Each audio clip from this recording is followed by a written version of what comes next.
अगर लालू जी की पार्टी कह रही है तो हम तो अनुरोध करेंगे। अनुरोधे न कर सकते हैं भाई। नहीं, बुलडोजर कहाँ बनता है हम नहीं देखे हैं। वो कंपनी हम, हाँ, कई घर टूट नहीं रहे नहीं हैं। नहीं, कहाँ बुलडोजर आप जानते हैं तो बताइए ना कि यहाँ बनता है। उसका सीएनएफ कौन लिए हुए है। जेसीबी या बुलडोजर में अंतर समझ में नहीं आता है तो ज्ञाने पर ताला लगा हुआ है बिहार में। वो मिट्टी उट्टी जो काटता है, जो ठेकेदारी उदारी में सब इस्तेमाल करता है। तो इस संदर्भ में देखिए, नीतीश कुमार जी का पटना रोड जाम है। प्रिया शर्मा ये है भी और आप चला। देख रहे हैं प्राइम न्यूज। हमारी मौजूदगी जदयू कार्यालय में है और जदयू कार्यालय में आज निशांत कुमार के यात्रा को लेके प्रेस कॉन्फ्रेंस किया गया है। बताया जा रहा है कि निशांत कुमार 3 तारीख से सद्भाव यात्रा की शुरुआत करेंगे, जिसका शुरुआत जो है बागा से करेंगे। कहा जा रहा है कि नीतीश कुमार भी यहीं से अपने राजनीतिक यात्रा शुरू किए थे और निशांत कुमार उन्हीं के पद चिन्हों पे चल रहे हैं। इसकी जो अध्यक्षता उमेश कुशवाहा और नीरज कुमार जो राष्ट्रीय प्रवक्ता हैं उन लोगों ने किया। नीरज कुमार से कुछ खास बातचीत मैंने की, उसमें उन्होंने क्या कहा है तेजस्वी यादव को लेके और बिहार में चल रहे बुलडोजर को लेके, पहले आप उनके बयानों को सुनिए। चुनाव यात्रा की शुरुआत होने जा रही है 3 तारीख से, क्या कुछ होगी इसी जानकारी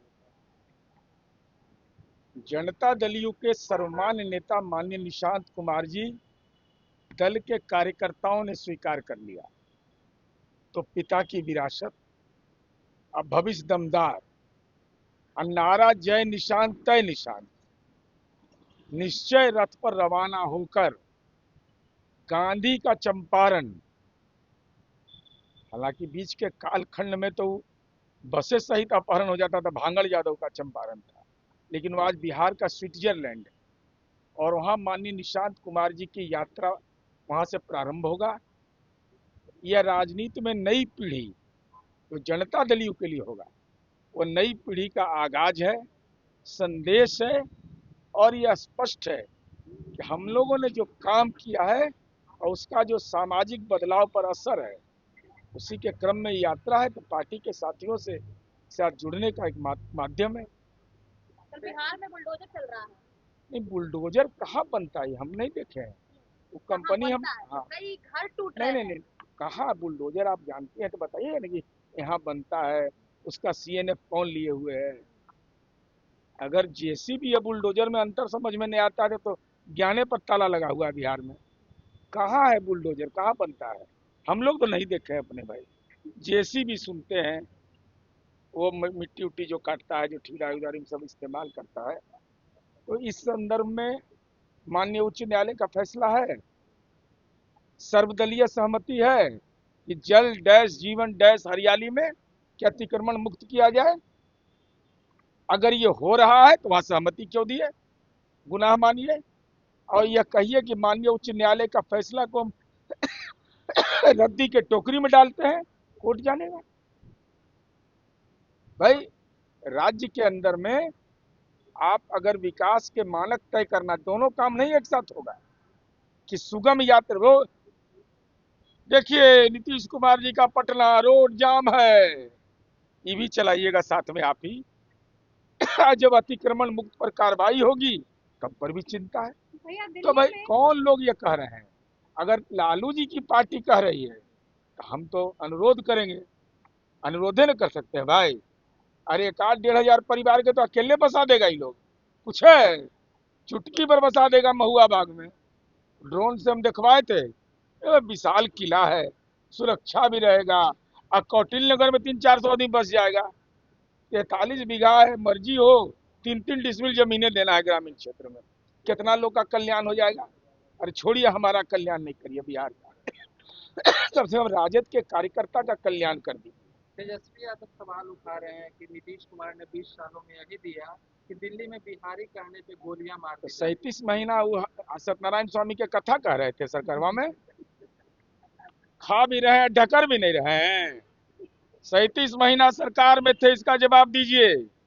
और बिहार का जो नौजवान, वो बिहार बोलते हैं ना, खगड़िया बोलते हैं, वो अपडेट नहीं रहते हैं। ट्वीट कब का है, दिन का है कि रात का। है। तो दिक्कत है, तब तो दिक्कत है। दिन में फैक्चुअल आएगा ज्यादा। खगड़िया की घटना, वो बर्थडे पार्टी में गए थे, रास्ते में यह विवाद हुआ। हमने तेजस्वी यादव के दिल्ली, सॉरी, तेजस्वी यादव के ट्वीट की प्रतीक्षा नहीं किया, एफआईआर हो गया, प्रशासनिक पदाधिकारी उनके घर पहुंचे और गिरफ्तारी भी हो गई।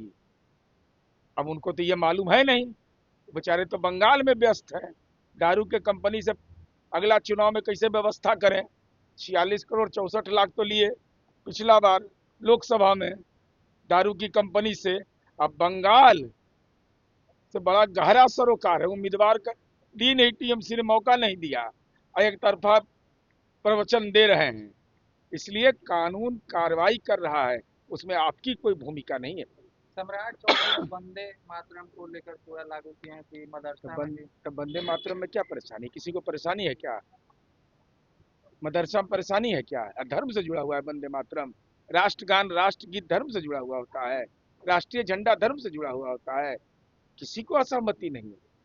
टीका लगा के जो जाने वाला एक जो फरमान ये आया है, पुलिस इस पे मैनुअल आप का क्या कहना पुलिस चाहेंगे? मैनुअल है, क्रिमिनल पुलिस मैनुअल में अधिकार जो है डीजीपी का, वो बोला है उन्होंने। तो कल बोलेगा कि जनेऊ पहन के नहीं जाना है, तो नहीं, फिर ये बताइए। कैसे, ये नहीं, आपको उसका सार्वजनिकरण नहीं करना चाहिए, लोगों को यह जानकारी रखना चाहिए। टीका लगाने का हमको अधिकार है, शिखा भी रखने का अधिकार है, हमको जिस धर्म को हम मानते, अगर बौद्धिस्ट है तो हमको वो वस्त्र भी पहनने का अधिकार है। लेकिन इसका मतलब यह नहीं है कि आप पुलिस सेवा में उसका इस्तेमाल करिए, सरकारी सेवा में इस्तेमाल करिए। तो कल आप कहिएगा खाली हम वेद पढ़ाएंगे, संविधान नहीं पढ़ाएंगे, क्योंकि हम वेदे को मानते हैं। कोई कहेगा कुरान शरीफ पढ़ाएंगे, हम तो नहीं पढ़ाएंगे राज्य के नीति निर्देशक तत्व। इतने दिनों से परेशानी नहीं हुई, लेकिन आखिर अब क्यों? अच्छा, 1947 में आजादी मिला, सूचना का अधिकार कानून कब लागू हुआ? शिक्षा अधिकार कानून कब लागू हुआ? लोक सेवा अधिकार कानून कब लागू हुआ? तो नहीं लागू होना चाहिए। और आपके तर्क को ही अगर सही मान लिया जाए तो बाबू कुंवर सिंह के नेतृत्व में जो 1857 की लड़ाई थी, उसका कोई औचित्य नहीं था। अरे तंत्र को ठीक किया जाना ही लोकतंत्र में चुनौती होता है, कोई फुल प्रूफ सिस्टम नहीं होता है। अगर आप सिस्टम को अपडेट करना चाहते हैं तो आपको लगातार सुधार की दिशा में कदम बढ़ाना होगा और जिसको स्वीकार करना होगा। दहेज प्रथा कब बैन हुआ? सती प्रथा कब बैन हुआ? लेकिन ऐसी घटनाएं तो प्रतिवेदित होती है, तो कानून अपना काम करता है उसमें। सर, रीतलाल यादव का याचिका खारिज हो गया देश जेल में ट्रांसफर को लेकर। अब उनका रेस्पोंडेंट हम ही है क्या? यादव है इस टारगेट किया जा रहा है कि आरजेडी को वो तो कोर्ट में बोलना चाहिए था ना, विधायक है। विधायक बोल रहे हैं कि विधायक अब कहाँ है? नहीं, अब आरजेडी के एक विधायक है, वो सवाल खड़ा कर रहे हैं कि रीतलाल यादव है। उनका बयान भेज दीजिएगा, हम सरकारी पीपी को भेज देंगे। अगला बार इनका बयानमा हाईकोर्टवा में या कोर्ट में कोर्ट करेगा कि आप जज साहब, आपके फैसले को इसलिए कहा जा रहा है गलत कि आप राष्ट्रीय जनता दल के विधायक, पूर्व विधायक को टारगेट करते हैं, तो विधायक जी कल से बयाने नहीं देंगे। तो आपने सुना कि नीरज कुमार ने क्या कुछ कहा है तेजस्वी यादव को लेके, और बिहार में जिस तरह से बुलडोजर चलाया जा रहा है उसको लेके। बाकी नीरज कुमार के बयान को सुनने के बाद आपकी क्या प्रतिक्रिया है? अपनी प्रतिक्रिया हमारे कमेंट सेक्शन में जरूर दें। नमस्कार, धन्यवाद।